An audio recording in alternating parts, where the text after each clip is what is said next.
Okay, let's get into this. Today we're doing a deep dive into, well, a really interesting idea, this concept for a podcast show that looks at resumes, in a totally different way. Hmm. And then we're going to take that exact approach and apply it to a real resume, an anonymized one we've got in our source material. Right. So our mission here really is to move past just the usual bullet points, the job duties everyone lists. Yeah. We want to see if we can find those hidden stories, maybe some overlooked potential, the strategic stuff that's actually baked into these documents, just like this podcast idea suggests. Exactly. So the sources lay out basically two things for us. First, there's the description of this potential show. It's called Beyond the Bullet Points, the resume revealed. Catchy name. And second, super helpfully, we have an actual anonymized resume. This one's for someone named Jack Thorns. Okay. And he's going to be our sort of test case. We'll use his resume to try out this whole Beyond the Bullet Points thing. And what's really compelling about this podcast idea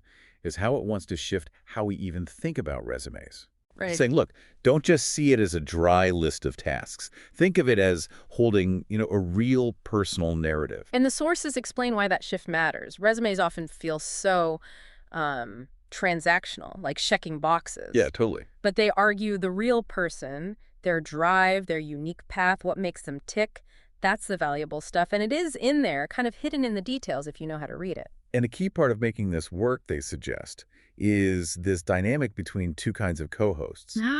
Yeah. You've got the pragmatist thinker recruiter, HR pro, focused on, the practical things, keywords, getting past the filters, efficiency. And then the storyteller, maybe a career coach, someone focused on narrative. They look at the bigger picture, the personal brand, how all these pieces fit together into a story. Yeah, highlighting those unique strengths. And their dynamic, the sources say, involves complementary expertise, constructive debate, and mutual respect. Which sounds like it could lead to a really multifaceted analysis. Exactly. You get the mechanics and the meaning, how it works, and what story it tells. And they plan to keep it grounded with relatable and real-world examples. The sources make a great point. Almost everyone has a resume or needs one, so it's super relevant. The plan is taking deep dives into anonymized resumes sent in by listeners. That listener angle is smart, keeps it real, gives them tons of material. And there's this one segment idea that really stood out to me. The person behind the paper. Oh, yeah, that sounded intriguing. The idea is to, respectfully guess about stuff that's not explicitly written down. Personality hints, work ethic clues, motivations, maybe even cultural fit. And even brainstorm interview questions. Yeah, all based only on what's on the page. That had such a human layer, doesn't it? It's not just about fixing grammar. Right. The sources really stress the goal is both educational and entertaining. You get practical career tips, but through this engaging chat, this fresh take on resumes. It sort of brings the resume to life, turns it from just a piece of paper into potential. Okay, so let's do it. Let's take this cool concept and put it straight to work with the example we have. Jack Thorns' anonymized resume. Let's see this method in action. All right, so looking at Jack's resume, first glance, what hits you? Well, it's 2 pages. For a high school student, that's notable. Right. Straight away you think, okay, there's a lot going on here. Yeah, it feels pretty packed, dense, maybe. Especially the activities and work sections. It signals significant engagement. Definitely not minimalist. Okay, let's put on our Beyond the Bullet Points hats and start digging section by section. See what story emerges. It kicks off with an about me. It says, thoughtful high school student with a thirst for knowledge and entrepreneurship. Eclectic mix of interests and passions drives me. Okay, so that's like the thesis statement for the whole document, right? Yes, sets the stage. It frames him immediately, tells you his core drivers are seemingly intellect and, doing stuff. Entrepreneurship. It gives you a lens for everything else. Then, education. Lists 3 schools, shows his journey, but the current coursework part, that's where the academic story really starts to pop. Mighty biggie. As a sophomore, he's in AP Calculus BC, noted as senior level, and AP Chemistry, a junior level course. Okay. Plus, it mentions a grade for all classes in freshman year. So that's significant academic acceleration. Yeah.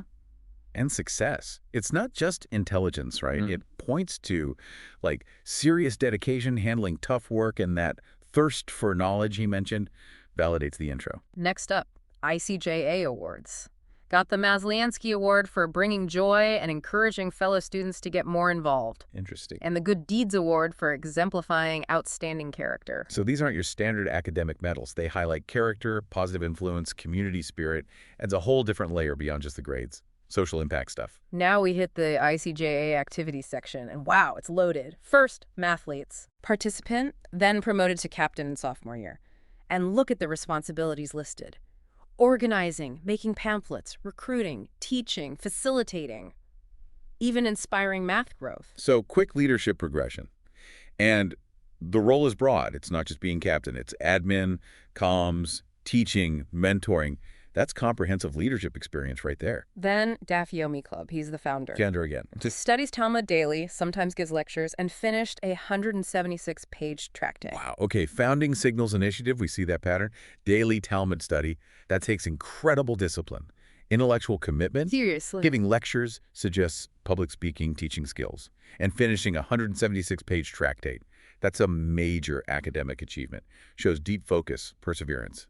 Way beyond a typical club. He also founded the STEM Club, hosted weekly open lab meetings for kids to explore stuff outside class. Another founder role, building community again. The STEM Club is cool, facilitating others' learning, their curiosity. And even founded the Ping Pong Club, organizing tournaments. Okay, so the pattern is clear. Sees a need or an interest and builds something. Even for fun, like ping pong, he organizes it. Shows initiative across the board. All right, let's look at work experience, Balloony Kid. He's founder and president, started it in 2020. During COVID, huh? Yeah. It's balloon twisting, but the key part is manages budget, inventory, client engagement, and sales. That's straight up entrepreneurship. Running a real business for 4 years, handling finances, customers, sales. That shows serious responsibility, business sense, resilience. Super transferable skills no matter what the business is. He was also a camp counselor and STEM leader. Camp Chicago, 2 summers. Okay. Worked with 1st to 3rd graders. Okay. And check this. For summer 2024, he developed the STEM curriculum. Taught a new lesson each week. Working with little kids takes patience. But developing a whole curriculum, that's next level. Right. Means he can take his tech interest, structure it, teach it. Needs planning, understanding the subject, simplifying it. Yeah. Blends STEM, leadership, and teaching. Volunteer experience is just as strong. Hanukah in 3D Chai Lifeline, also founder since 2022. Founder number 4 or 5. Losing count. Yeah. He designs, prints, and distributes 3D printed toys to children battling health issues. Wow. And it was featured in this article from a large organization. Okay, that's really something. It merges technical skill 3D printing with genuine compassion, community impact. And then inspiring others, friends and adults, to expand production to over 600 toys. That shows leadership, vision, mobilizing people, real measurable impact driven by empathy. The feature adds validation. Just wow. Also involved in Sons of Akiva Young Leadership Program, leading youth programming. More leadership, more community involvement, consistent theme. Okay, other activities. UNCSY event shows community and religious life engagement. Then, competitive Rubik's Cube, Speed Cuber. Studies algorithms, competed pre-COVID, fastest time, 12 seconds. Okay, that might seem like just a hobby, but think about the skills. Studying algorithms, that's analytical thinking, systematic problem solving. Yeah. Competing shows performance drive, mastering a skill under pressure, dedication. And 12 seconds is fast. Needs serious practice, mental agility. He also did IAC Steadfast Entrepreneurship classes, won a competition for Best Community Engagement Idea and Business Plan. Boom. External validation for the entrepreneurial streak we saw with Balloony Kid. Winning confirms he can strategize and pitch an idea effectively. And competed twice in the National Bible Competition, reaching the national finals both times. National level success, twice. Shows deep knowledge, performing under pressure, excellence in a specific academic field. Under technical skills, or computer languages as it's listed, we have Fusion 360, Slicer, Clipper. Those the 3D printing related, right? Design, slicing software, printer firmware. Exactly. And Scratch, the visual programming language. Makes sense. These skills directly fuel his projects. 3D printing, robotics, maybe the STEM camp stuff. Concrete technical abilities linked to his passions. Finally, interest hobbies. This really shows that eclectic mix from the intro. Dogs. STEM mentions building a 3D printer from scratch, printing an Iron Man helmet with electronics. Building the printer itself. Okay. Rubik's Cube again, Lego, reading, skiing, nature, gardening, hiking, robotics, table tennis. And get this, amateur radio, aka ham radio. I hold a license to operate. That list isn't just filler, is it? It paints a picture of someone multidimensional. Lots of hands-on building, problem-solving, tech stuff, but also outdoorsy things. And the ham radio license, that's not passive. Requires study, passing exams, another concrete skill, another commitment. Yeah, definitely adds depth. Okay, so now for that person behind the paper speculation, based only on this resume, what kind of person starts to take shape? Well, incredibly proactive, right? Driven. Doesn't wait around, founds things, starts things. Yeah, initiative is off the chart. And a deep intellectual curiosity across so many different areas: advanced math, Talmud, algorithms, tech, Bible study. Creative too, designing, building, curriculum development, the whole Hanukah and 3D concept. Definitely creative. Yeah. And compassionate. That Hanukah project screams compassion. True. Strong leadership comes through constantly. Stepping up, creating roles, inspiring others. And that entrepreneurial mindset is undeniable. Risk, management, sales, from way back. What about work ethic? You get a sense of it. Oh, absolutely. The discipline for daily study, running a business for years, building complex things like a printer, mastering Rubik's Cube algorithms, keeping top grades in hard classes. It all points to someone incredibly dedicated, sees things through. And motivations. What seems to drive him? Seems like learning, creating, achieving, definitely contributing to community, helping people. Those themes pop up again and again. So thinking ahead, where might someone like this thrive? What kind of environment?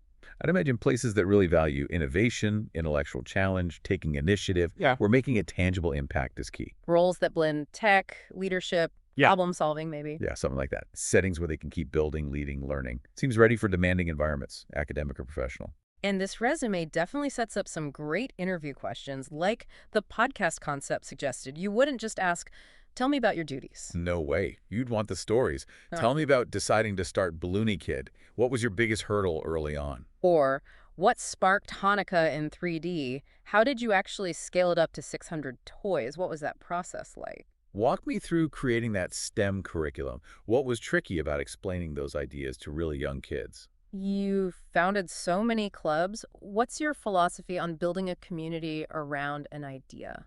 Learning Rubik's algorithm sounds intense. How do you approach mastering something complex like that?